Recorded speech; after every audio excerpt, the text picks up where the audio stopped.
Assalamualaikum, saya Muhammad Efif Budaya ingin mempresentasikan hasil kerja kelompok kami kemarin mencari PDB atau pendapatan nasional 10 negara di Asia Tenggara.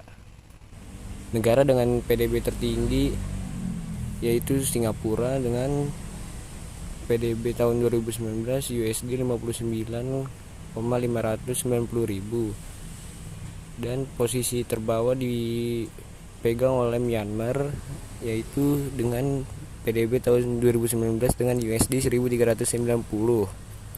Pada tahun 2020 Singapura juga berada di paling atas dengan 59.797,75 ribu, dan Myanmar juga tahun 2020 di posisi paling bawah.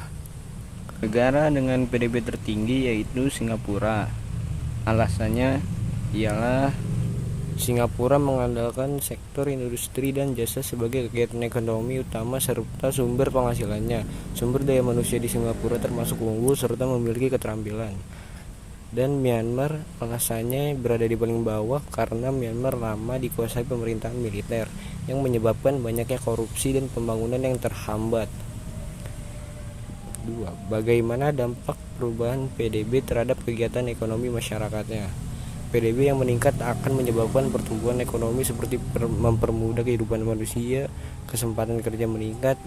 Begitu juga sebaliknya terjadinya penurunan pada konsumsi, investasi, pengeluaran pemerintah, serta net ekspor akan menyebabkan penurunan produksi barang dan jasa. Penurunan produksi barang dan jasa akan menyebabkan penurunan terhadap PDB. 3. Kenapa PDB setiap negara bisa berbeda? Kenapa PDB bisa mengalami perubahan? Jawabannya karena pendapatan setiap negara berbeda-beda tergantung potensi sumber daya alam atau manusia yang dimiliki. Juga jumlah penduduk menjadi faktor penting bagi PDB karena penduduk suatu negara akan dibagi pada masyarakatnya dan tidak semua negara memiliki jumlah penduduk yang sama atau seberapa besar nilai GDP dan jumlah penduduk. Jika GDP tinggi dan jumlah penduduk sedikit, maka pendapatan per kapita akan tinggi. Tetapi jika nilai GDP kecil dan penduduk banyak menyebabkan pendapatan per kapita rendah. Faktor yang mempengaruhi PDB bisa mengalami perubahan yaitu pertumbuhan ekonomi suatu negara dapat ditunjukkan dengan kenaikan nilai produk domestik bruto atau PDB. Negara tersebut besar kecilnya PDB dipengaruhi oleh berbagai faktor, diantaranya konsumsi rumah tangga atau C, investasi atau I, pengeluaran pemerintah atau G, dan net export atau X strip M. Demikian presentasi dari saya Muhammad Efif Budaya, izin pamit. Assalamualaikum warahmatullahi wabarakatuh.